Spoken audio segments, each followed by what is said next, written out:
B not വാഴ B ലേക്ക് smart. So മുത്തുകളെ സ്വത്തുക്കളെ കരളുകളെ കുളിരുകളെ പഞ്ചാര കുഞ്ചുകളെ വീണ്ടും നിങ്ങളുടെ സ്വന്തം ബഹുമാനപ്പെട്ട ഫാസിൽ സർ. ഈ ഒരു വീഡിയോയിൽ നമ്മൾ ഡിസ്കസ് ചെയ്യാൻ പോകുന്ന ചോദ്യം എന്ന് പറയുന്നത് write the difference between diffusion, osmosis, facilitated diffusion and active transport.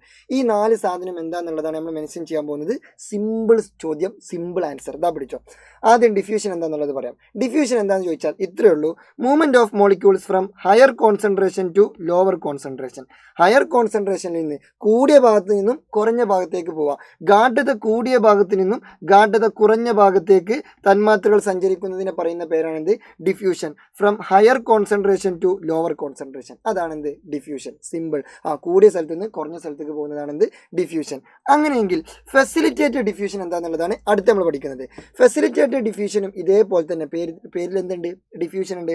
സ്വാഭാവികമായിട്ടും movement from higher concentration to lower concentration ആയിരിക്കും എന്തും ഫെസിലിറ്റേറ്റഡ് ഡിഫ്യൂഷൻ. പക്ഷെ വ്യത്യാസം എന്താണെന്ന് ചോദിച്ചാൽ ഫെസിലിറ്റേറ്റഡ് ഡിവിഷനിൽ ഈ movement of molecules from higher concentration to lower concentration വെറുതെ നടക്കൂല, ചുമ്മാ അതിങ്ങനെ നടക്കൂല, അതിങ്ങനെ ഓസിക്ക് നടക്കൂല. അതിന് ആരെ സഹായം വേണമെന്നറിയോ? ആരെ സഹായം വേണമെന്ന് ചോദിച്ചാൽ സെർട്ടൈൻ പ്രോട്ടീൻസ്, ചില പ്രോട്ടീനുകളുടെ സഹായത്താൽ മാത്രമേ നടക്കുള്ളൂ. അതായത് diffusion takes place with the help of certain proteins. അതായത് പ്ലാസ്മ സ്ഥലത്തിലെ ചില പ്രോട്ടീനുകളുടെ സഹായത്താൽ മാത്രമേ നടക്കുന്ന ഡിഫ്യൂഷനാണെന്ത്? Facilitated diffusion. വെറുതെ normally diffusion from higher concentration to lower concentration, അത് നോർമൽ ഡിഫ്യൂഷൻ, സിമ്പിൾ ഡിഫ്യൂഷൻ എന്ന് അതിനെ വിളിക്കും. ഇനി അതല്ല ഫെസിലിറ്റേറ്റഡ് ഡിഫ്യൂഷൻ ആണെങ്കിൽ ഇതന്നെ പരിപാടി. Movement of molecules from higher concentration to lower concentration by the help of protein. അങ്ങനെ സാധനം. പ്രോട്ടീൻ എന്നുള്ള വാക്ക് മാത്രം ഇവിടെ നിങ്ങൾ ഓർത്ത് വെച്ചാൽ മതി. ഈ ഒരൊറ്റ വാക്ക് മാത്രം, സെർട്ടൈൻ പ്രോട്ടീൻസ്, ചില പ്രോട്ടീനുകളുടെ സഹായത്താൽ, അത് മാത്രം ഓർത്ത് വെക്കാം. ഇനി അങ്ങനെയെങ്കിൽ ഓസ്മോസിസ് എന്താണെന്നുള്ളതാണ് അടുത്ത ചോദ്യം. ഇതാ സിമ്പിളാണ്. ഓസ്മോസിസ് എന്താണെന്ന് ചോദിച്ചാൽ movement of water molecules movement of water molecules from higher concentration to lower concentration. അപ്പോൾ ഇതും എന്താണ്? ഹയർ കോൺസെൻട്രേഷനിൽ നിന്നും ലോവർ കോൺസെൻട്രേഷനിലേക്കുള്ള മോളിക്യൂൾസിൻ്റെ മൂവ്മെൻ്റ് ആണ്. ഏത് മോളിക്യൂൾസ്? Water molecule. അതാണ് ഏറ്റവും ഇമ്പോർട്ടൻറ്റ്. ഓസ്മോസിസ് നടക്കുന്നത് ആർക്ക് മാത്രമാണ്?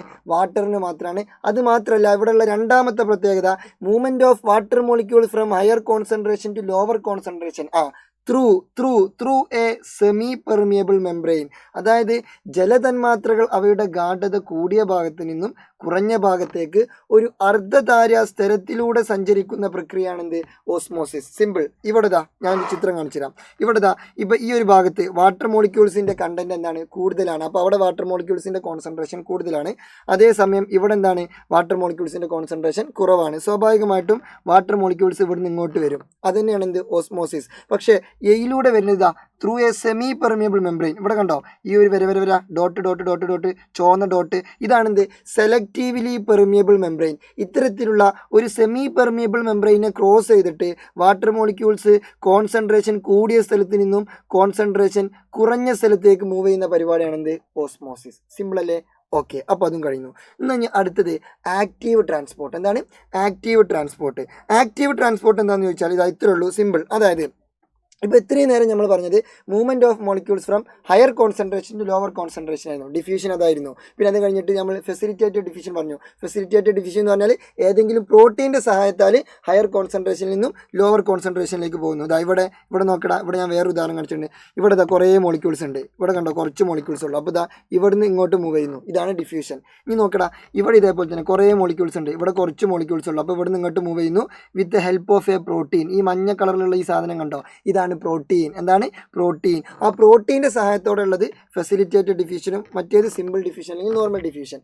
ഇതിലൊക്കെ ഉള്ള ഒരു കോമൺ പ്രത്യേകത എന്താണെന്ന് ചോദിച്ചാൽ കോൺസെൻട്രേഷൻ കൂടിയ ഭാഗത്തു നിന്നും കുറഞ്ഞ ഭാഗത്തേക്കാണ് പോകുന്നത്. പക്ഷേ ഇനി നമ്മൾ പറയാൻ പോകുന്നത് ആക്റ്റീവ് ട്രാൻസ്പോർട്ട് എന്ന് പറഞ്ഞാൽ കേട്ടോളൂ. Movement of molecules from lower concentration to higher concentration. നേരെ ഉൾട്ട. അതായത് ലോവറിൽ നിന്നും ഹയറിലേക്കാണ് പോകുന്നത്. സ്വാഭാവികമായിട്ടും ലോവറിൽ നിന്ന്, അതായത് ഏറ്റവും അടിത്തട്ടിൽ നിന്ന് ഒരാളങ്ങനെ കയറ്റി കൊണ്ടുവരണമെന്നുണ്ടെങ്കിൽ എന്ത് വേണ്ടി വരും? എനർജി വേണ്ടി വരും. അതെ, ലോവറിൽ നിന്ന് ഹയറിലേക്കാണ് പോകുന്നത്. അതായത് മോളിക്യൂൾസിൻ്റെ കോൺസെൻട്രേഷൻ കുറഞ്ഞ സ്ഥലത്ത് നിന്നും കൂടിയ സ്ഥലത്തേക്ക് നേരെ തിരിച്ചാണ് പോകുന്നത്. ഇവിടെ അങ്ങനെയല്ല. ഇവിടെ ഓട്ടോമാറ്റിക്കലി ഇങ്ങോട്ട് പോകും. കാരണം ഇവിടെ ഇഷ്ടം പോലെ ഉണ്ട്, ഇവിടെ കുറവാണ്. അപ്പോൾ ഓട്ടോമാറ്റിക്കലി ഇങ്ങോട്ട് മൂവ് ചെയ്യും. പ്രത്യേകിച്ച് എനർജി ഒന്നും വേണ്ട. പക്ഷേ ഇത് നേരെ തിരിച്ചാണ്. Movement of molecule from lower to higher ആണ്. സ്വാഭാവികമായിട്ടും എന്ത് വേണം? എനർജി വേണ്ടി വരും. സോ യൂസിങ് എനർജി മാത്രം പോരാ, ഒരു പ്രോട്ടീൻ്റെ ഹെൽപ്പും വേണം. വിത്ത് the help of career protein. അതായത് ഗാഢത കുറഞ്ഞ ഭാഗത്തു നിന്നും കൂടിയ ഭാഗത്തേക്ക് വാഹക പ്രോട്ടീൻ, കരിയർ പ്രോട്ടീനിൻ്റെ സഹായത്താൽ ഊർജം ഉപയോഗിച്ചിട്ടാണ് എന്ത് ചെയ്യുന്നത്, ഈ ഒരു തന്മാത്രാ സഞ്ചാരം നടക്കുന്നത്. സോ ഇതാണ് ആക്റ്റീവ് ട്രാൻസ്പോർട്ട്. അപ്പോൾ നമ്മൾ 4 ഡിസ്കസ് ചെയ്തു. ഡിഫ്യൂഷനും പറഞ്ഞു, ഫെസിലിറ്റേറ്റഡ് ഡിഫ്യൂഷനും പറഞ്ഞു, ഓസ്മോസിസും പറഞ്ഞു, ആക്റ്റീവ് ട്രാൻസ്പോർട്ടും പറഞ്ഞു. സെറ്റല്ലേ? Yes. So see you soon. വീണ്ടും കാണാം. വിധിയുണ്ടെങ്കിൽ ഇത് നിങ്ങളുടെ സ്വന്തം ബഹുമാനപ്പെട്ട ഫാസിൽ സാർ. ഓക്കെ.